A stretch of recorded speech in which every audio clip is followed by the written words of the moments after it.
প্রাক বন্যা পরিস্থিতি খতিয়ে দেখতে জামালপুর এলেন পূর্ব বর্ধমানের জেলা শাসক আইএএস আয়েশা রানিয়ে ও police super IPS Sayak Das. সঙ্গে ছিলেন এসডিও বুদ্ধদেব পান, এসডিপিও অভিষেক মণ্ডল, বিধায়ক অলোক কুমার মাঝি, সিআই বিশ্বজিৎ মণ্ডল, পঞ্চায়েত সমিতির সভাপতি পূর্ণিমা মালিক, পূর্ত কর্মদক্ষ মেহমুদ খান, এসডিও ইরিগ্রেশন নীলাদ্রি দে, বিডিও পার্থসারথী দে, জামালপুর থানার ওসি কৃপা সিন্ধু ঘোষ, ঝাড়গ্রাম প্রধান নূরজাহান বিবি শাহানা, জ্যোতিশ্রীরাম প্রধান আরিফা মণ্ডল সহ অন্যান্যরা।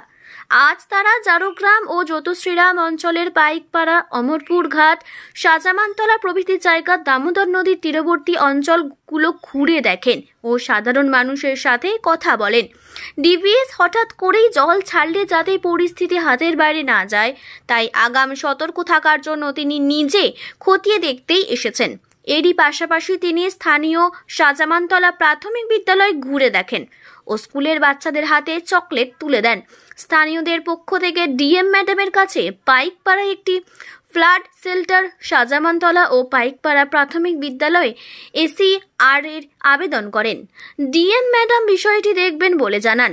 ডিএম ম্যাডাম বলেন, কয়েকদিন বৃষ্টির ফলে নদীতে জল বাড়ায় বর্তমানে কী পরিস্থিতি তা খতিয়ে দেখতে তিনি জামালপুর এসেছেন। হঠাৎ করে বন্যা পরিস্থিতি হলে সেক্ষেত্রে জেলা প্রশাসন কতটা তৈরি আছে তার উত্তরে তিনি বলেন, জেলা প্রশাসন তার সাথে এসপির নেতৃত্বে পুলিশ প্রশাসন, বিপর্যয় মোকাবিলা দপ্তর, ব্লক প্রশাসন সবাই প্রস্তুত আছে। তিনি আরও জানান, রাজ্যের মুখ্যমন্ত্রীর চেষ্টায় বাংলার বাড়ি প্রকল্পে এই এলাকার প্রচুর মানুষ সিমেন্টের বাড়ি করছেন, তাতে বন্যার সময় মাটির বাড়ি পড়ে যাবার ভয়টা থাকবে না। বিধায়ক অলোক কুমার মাঝি বলেন, যতদিন যাচ্ছে এই এলাকাগুলোর পরিস্থিতি অনেকটাই পাল্টাচ্ছে। কেন্দ্র সরকারের বঞ্চনা সত্ত্বেও বাংলার বাড়ি প্রকল্পে এই এলাকার প্রচুর মানুষ ঘর পেয়েছেন।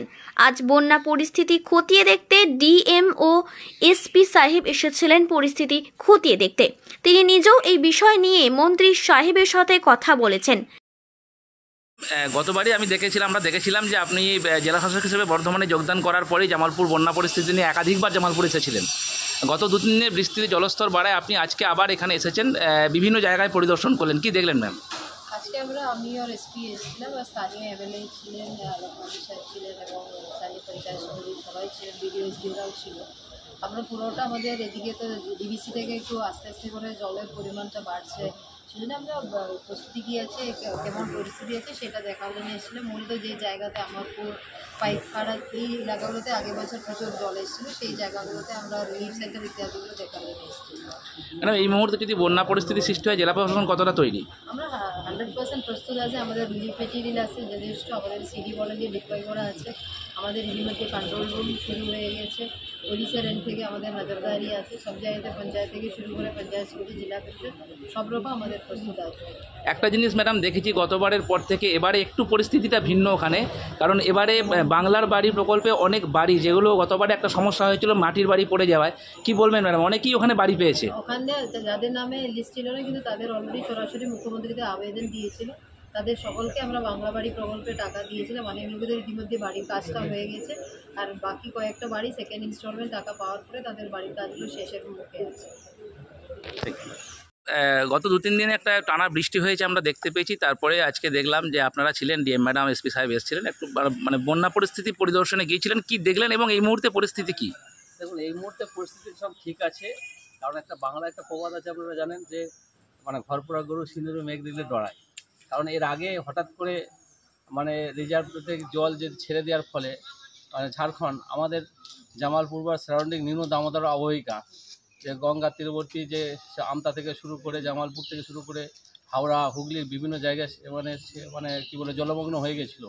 তার জন্যে আজকে আমাদের মাননীয় মুখ্যমন্ত্রী তড়িঘড়ি যে বৃষ্টি বর্ষার আগে যে একটা তার ব্যবস্থা নেওয়া দরকার, এই যে নিম্ন দামোদর অববাহিকা গাঙ্গেয় এলাকায় যে অঞ্চলগুলো পড়ছে আর কি, যে বিধানসভা পড়ছে বা যে এলাকাগুলো পড়ছে, সেগুলো তার আগাম যে ব্যবস্থা বন্যা, তার জন্য খতিয়ে দেখার জন্য আজকে আমাদের ডিএম ম্যাডাম এসেছিলেন, এসপি সাহেব ছিলেন, এসডিপিও সাহেব ছিলেন, এসডিও সাহেব ছিলেন, আমাদের লোকাল আমাদের বিডিও সাহেব ছিলেন, সভাপতি ম্যাডাম ছিলেন, এদের কর্মাধ্যক্ষ, সবাই মিলে আমরা দেখলাম যে যে জায়গাগুলো বন্যা কবলিত এলাকা বা বন্যায় ক্ষতিগ্রস্ত হতে পারে, তার জন্য আগাম ব্যবস্থা তাদের সেলতে তাদেরকে যদি তৎক্ষণাৎ যদি স্থানান্তরিত করতে হয় তাদেরকে কী ব্যবস্থা করতে হবে, তাদের খাওয়ার দাওয়ার ব্যবস্থা কী করতে হবে, ক্যাটেল গবাদি পশুদের কী ব্যবস্থা করতে হবে, এটা নিয়ে আমরা একটু চিন্তাভাবনা আগেই নিয়ে রাখলাম, যাতে করে যে পরিস্থিতির বিপদে আসার আগেই যাতে করে আমরা তাদেরকে সেই ব্যবস্থা দিতে পারি বা ব্যবস্থা নিতে পারি। তার জন্যই এই ব্যবস্থা।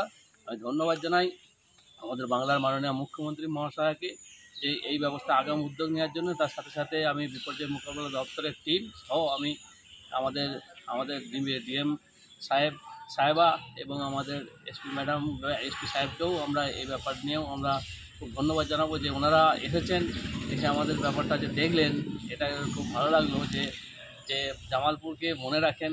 এর আগেও এইটা জামালপুর টানা 3-4 দিন বৃষ্টিতে দামোদরের জলস্তর বাড়ায়। আজকে জেলা প্রশাসনের পক্ষ থেকে আমরা দেখলাম ডিএম সাহেব বা এসপি সাহেব এবং পুলিশের বিভিন্ন আধিকারিক সহ আপনারা আজকে নিম্ন দামোদর যেটা জামালপুরের একদম নিচু এলাকায়, সেখানে আপনারা গিয়েছিলেন, কি দেখলেন দাদা? আমরা প্রথম গেলাম অমরপুরে গেলাম। অমরপুরে আমরা ওখানে বিডিও সাহেব এবং আমাদের ডিএম ম্যাডাম এবং ছিলেন এসপি সাহেব, এসডিপি সাহেব, সকলেই প্রশাসনের আধিকারিক যারা প্রত্যেকেই ছিলেন।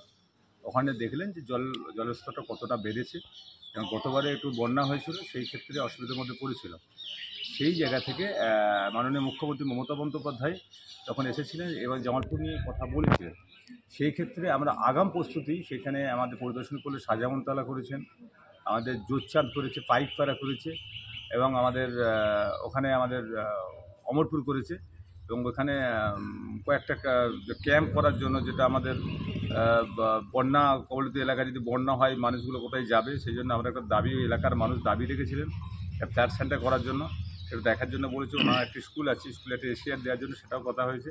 সার্বিকভাবে যে জামালপুর ব্লকে যে আজকে আসাতে আমার অত্যন্ত ভালো লেগেছে এবং আগাম যে প্রস্তুতি, যে মামাটি মানুষের সরকারের যে প্রশাসন লেভেলে যে কোনো মুহূর্তে প্রশাসন, জামালপুর পঞ্চায়েত সমিতি, ব্লক প্রশাসন এবং জেলা সকলে আমরা প্রস্তুত আছি। কোনো সময় কোনো কিছু হলে আমরা সবসময় একটা জিনিস দাদা আমরা দেখেছি যে গতবারে বন্যা পরিস্থিতির পর দফায় দফায় আপনারা বারবার ওখানে গেছেন, বিভিন্নভাবে আপনারা সার্ভে করেছেন, করে আজকে যেখানে একটা সাফল্য আপনাদের বলতে পারেন, যেখানে একাধিক মানুষ বাংলার বাড়িতে বাড়ি পেয়েছে, মানে যে মাটির বাড়ি ছিল এখন সেই মাটির বদলে, বাড়ির বদলে তারা সিমেন্টের বাড়ি, মানে পাকা বাড়ি, এটা কি বলবেন?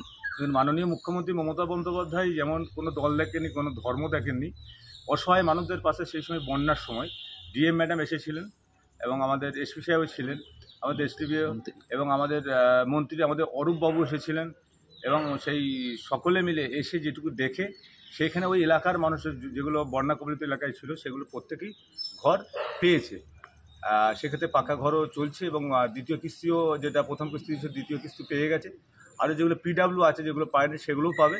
মুখ্যমন্ত্রী মমতা বন্দ্যোপাধ্যায় যেভাবে মানে সব প্রকল্পের মাধ্যমে বন্যা কবলিত এলাকায় হোক আর রেশনই হোক, যে কোনো সময় মানুষের পাশে যেভাবে আমরা পঞ্চায়েত